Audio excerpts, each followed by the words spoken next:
Hi everyone, आइए आज के इस वीडियो में हम क्लास 10th के बायोलॉजी चैप्टर आनुवंशिकता एवं जैव विकास से रिलेटेड इंपॉर्टेंट ऑब्जेक्टिव क्वेश्चंस आज के इस वीडियो में डिस्कस करने वाले हैं। ओके, तो चलिए वीडियो को शुरू करते हैं।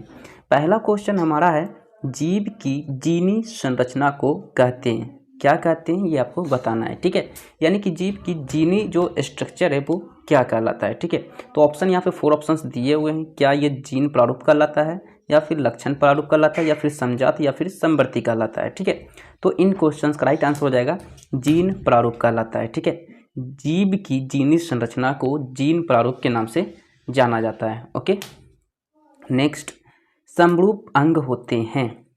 समरूप अंग कैसे होते हैं, इसकी क्या खासियत होता है, ये आपको बताना है। क्या ये कार्य में समान होते हैं, या फिर रचना में समान होते हैं, या फिर रचना व कार्य दोनों में समान होते हैं, या फिर उपयुक्त में से कोई नहीं। ठीक है, तो इसका राइट आंसर हो जाएगा कार्य में समान होते हैं।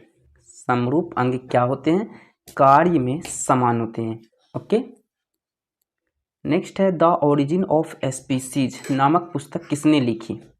द ओरिजिन ऑफ स्पीसीज नामक पुस्तक डार्विन ने लिखी, जिसे चार्ल्स डार्विन के नाम से जाना जाता है। ओके, तो इसका राइट आंसर हो जाएगा डार्विन। ठीक है, मनुष्य में कितने जोड़े गुणसूत्र पाए जाते हैं। तो मनुष्य में टोटल जो गुणसूत्र होते हैं 46 होते हैं। ओके, लेकिन यहाँ जोड़े की बात हो रही है ना, यानी कि पेयर की बात हो रही, तो इसको 2 से डिवाइड कर दो, यानी कि 23, यानी 23 जोड़ी इसमें क्या पाए जाते हैं, मनुष्य में जो है गुणसूत्र की संख्या जो होती है जोड़े में 23 होती है, लेकिन टोटल 46 होती है, लेकिन जोड़े की बात करेगा तो 23 हो जाएगा। ठीक है, नेक्स्ट देखते हैं, समजात अंग होते हैं।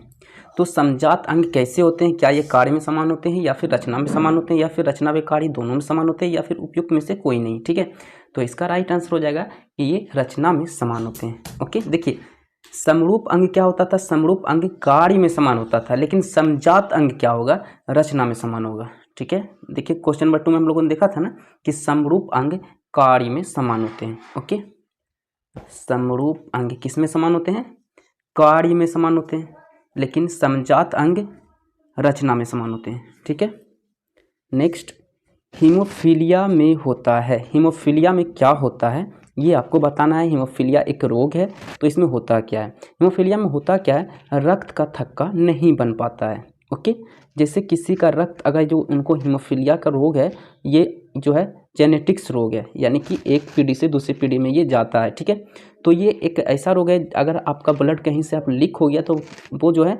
जल्दी वो जो है इसका थक्का ही नहीं बनता है। ठीक है, नेक्स्ट, कीटों के पंख, चमगादड़ के पंख किस तरह के अंग है, यानी कि इंसेक्ट का पंख और चमगादड़ के अंग किस तरह के अंग है ये आपको बताना है। तो इसका राइट आंसर हो जाएगा समवर्ती अंग कहलाते हैं। ठीक है, कीटों के अंग और चमगादड़ के अंग समवर्ती अंग कहलाता है। ठीक है, नेक्स्ट है, वर्तमान प्राणियों में कुछ संरचनाएं ऐसी पाई जाती है जिनका शरीर में अब कोई उपयोग नहीं रह गया है, ऐसी संरचना को कहा जाता है। तो ऐसी संरचना को अपशेषी अंग के नाम से जाना जाता है, इसे अपशेषी अंग कहा जाता है। ओके, नेक्स्ट है, कोशिका में पाया जाने वाला आनुवांशिक पदार्थ है। तो कोशिका में कौन सा पदार्थ है जो कि आनुवांशिक रूप से पाया जाता है, तो इसका राइट आंसर हो जाएगा आपका DNA। ओके, DNA इस क्वेश्चन का राइट आंसर हो जाएगा। कोशिका में DNA आनुवांशिक पदार्थ के रूप में पाया जाता है। ठीक है, क्वेश्चन नंबर 10 है, जीन है। जीन क्या है, तो जीन एक DNA का एक भाग है। ओके, जीन क्या है, DNA का एक पार्ट है, एक भाग है। ओके, नेक्स्ट है, जीन शब्द की प्रस्तावना किसने की थी, यानी जीन शब्द का खोज किसने किया था। ओके, क्या वाटसन ने किया था, बेंडेन ने किया था, मेंडल ने, या फिर इनमें से कोई नहीं। तो इस क्वेश्चन का राइट आंसर हो जाएगा इनमें से कोई नहीं। तो इनमें से कोई नहीं है, तो इसका जीन का प्रस्तावना आखिर रखा किसने, यानी जीन शब्द की को खोज किसने किया, तो इसका राइट आंसर हो जाएगा जॉनसन। जॉनसन नामक वैज्ञानिक ने जीन शब्द की प्रस्तावना रखी। ठीक है, नेक्स्ट, कौन सा वैज्ञानिक मेंडल के नियमों की पुनः खोज से संबंधित है। कौन सा वैज्ञानिक मेंडल के नियमों की पुनः खोज से संबंधित है, तो इसका राइट आंसर हो जाएगा शर्मक वैज्ञानिक। ओके, नेक्स्ट है, मानव में कितने एमिनो अम्ल यानी कि एमिनो एसिड पाए जाते हैं। तो मानव में कुल 20 एमिनो एसिड यानी कि एमिनो अम्ल पाए जाते हैं। ओके, 20 इसका राइट आंसर हो जाएगा। नेक्स्ट है अनुवांशिकी उत्परिवर्तन होता है। तो अनुवांशिकी उत्परिवर्तन जो होता है ये होता है क्रोमोसोम में। ओके, किसमें होता है?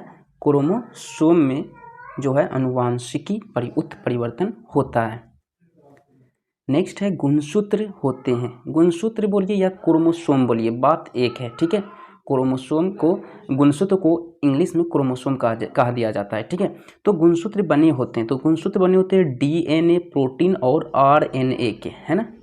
डीएनए, प्रोटीन और आरएनए के आपके बना होता है गुणसूत्र यानी कि क्रोमोसोम। नेक्स्ट है कोशिका में आनुवांशिक पदार्थ है। तो कोशिका में आनुवांशिक पदार्थ मैंने आपको बताया था कि डीएनए कहलाता है कोशिका का आनुवांशिक पदार्थ, DNA, deoxy nucleic acid. Okay, next है जीन कहाँ स्थित होते हैं। तो जीन कहाँ स्थित होते हैं जी? तो जीन आपका स्थित होता है गुणसूत्र में।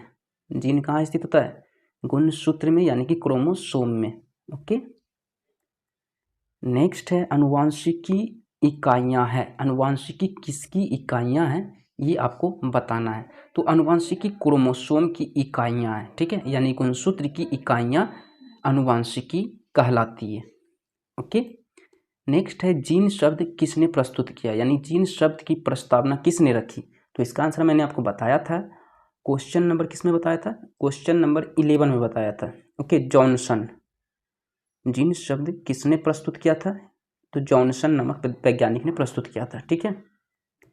नेक्स्ट है मलेरिया उत्पन्न करने वाला मच्छर जिससे मादा एनोफिलिस मच्छर कहा जाता है, किस तरह के जल में वो पाया जाता है यानी कि उत्पन्न होता है?